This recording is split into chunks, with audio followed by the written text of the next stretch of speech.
உங்களுக்கு ஒரு சின்ன தயக்கம் இல்லையா? ஏன்னா ஒரு ஜாபுக்கு போறோம், மந்த்லி சேலரி கிடைச்சிடுது. ஒரு கம்மியான அமௌண்ட்டா இருக்கலாம், இல்ல ஒரு மீடியமான அமௌண்ட்டா இருக்கலாம். ஆனா ரெகுலரா கிடைக்க போகுது நமக்கு ஒரு அமௌண்ட்டுங்கிறது.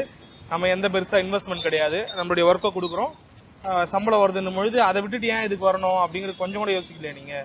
இல்ல, அதெல்லாம் யோசிச்சா நம்மளுக்கு பிசினஸ் ஓடாது. என்ன இருந்தாலும் நம்ம ப்ராஃபிட் நம்ம அப்படியே உள்ள ஃபுல் ஃபிளெஜ்டா இறங்கினா மட்டும்தான். நம்ம அந்த நம்பிக்கையோட இறங்கணும். நம்பிக்கை இருந்தா எது வேணா பண்ண முடியல. இது பொண்ணு பையன்லாம் நிறைய பேர் என்கிட்ட சொல்லிட்டு இருந்தாங்க, பையன்லாம் பண்ணா இதெல்லாம் ஆகாது, பொண்ணுலாம் பண்ணா அப்படி இப்படின்னு. எல்லாரும் யாரு வேணா பண்ணலாம், அவ்வளவுதான் பிசினஸ். அது நம்மளோட தைரியம். இப்ப ஒரு 1 lakh இன்வெஸ்ட் பண்றீங்க இல்லையா? அது வந்து அம்மா கையில இருந்து கொடுத்தாங்களா? இல்ல நான் லோன் எடுத்தேன். அதுக்காக 2 பேங்க் நான் ட்ரை பண்ணேன்.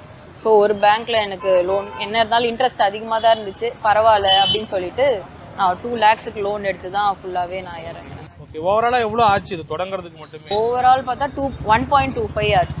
ஓகே, ஸ்டார்ட் பண்றது. ஆமா, ஸ்டார்ட் பண்ண எல்லாமே லைட்டிங் அண்ட் லேபர் சார்ஜ் எல்லாமே சேர்த்து 1.25 ஆயிடுச்சு. இப்போ அம்மா ஒரு பக்கம் சப்போர்ட் பண்றாங்கன்னு சொன்னீங்க. நீங்க சொன்ன மாதிரி வேற யாருக்கிட்டயா சொல்லியிருந்தா வந்து கண்டிப்பா யோசிச்சிருப்பாங்க, அலோவ் பண்ணிருக்க மாட்டாங்கன்னு சொன்னீங்க. நீங்க இதை ஸ்டார்ட் பண்ணதுக்கு அப்புறம் எப்படி அவங்களுக்கு தெரிஞ்சிருக்கும் இல்லையா? என்ன சொன்னாங்க? அதுதான் ஒரு பெரிய ட்விஸ்ட்னே சொல்லலாம். ஃபர்ஸ்ட் எல்லாரும் பிசினஸ்லாம் ஏன் பண்ற, அதுலலாம் அவ்வளோ இது இருக்காது, ஒர்க்கே போ, அதுதான் அப்படி.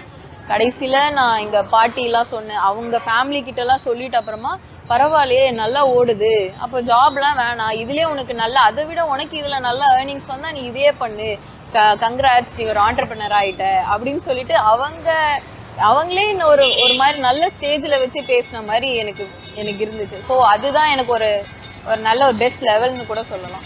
ஸ்டில் வந்து பாத்தீங்கன்னாக்கா நீங்க வந்து சொன்னீங்க, உங்களை சுத்தி இருக்கக்கூடிய ரிலேட்டிவ்ஸா இருக்கட்டும், அவங்களுடைய பசங்களா இருக்கட்டும், ஃபர்தர் நல்ல ஒரு ஒயிட் காலர் ஜாப்ல இருப்பாங்க, நல்ல ஒரு வேலையில் இருப்பாங்க இல்லையா?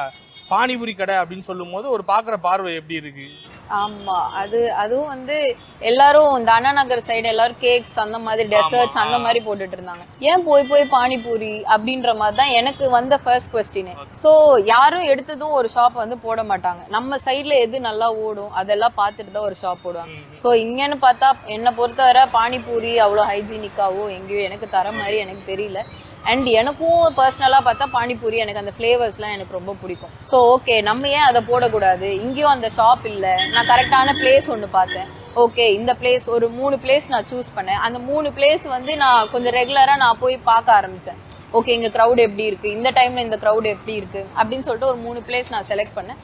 அதுக்கப்புறம் அதுல இருந்து ஸ்பெசிஃபிக்கா நான் ஓகே நம்ம கடைசியா இங்கதான் போடணும் அப்படின்னு சொல்லிட்டு இதுக்கு எங்கெல்லாம் பெர்மிஷன் வாங்கணும் அது எல்லாமே கேட்டு கடைசியில இந்த இடம் ஃபிக்ஸ் பண்ணதான் பார்க். இந்த டெலிஷியஸான ஸ்வீட்ஸ் அந்த மாதிரி நிறைய போட்டு கேக்ஸா இருக்கட்டும், ஐஸ்கிரீம்ஸா இருக்கட்டும், அதெல்லாம் பண்றாங்க.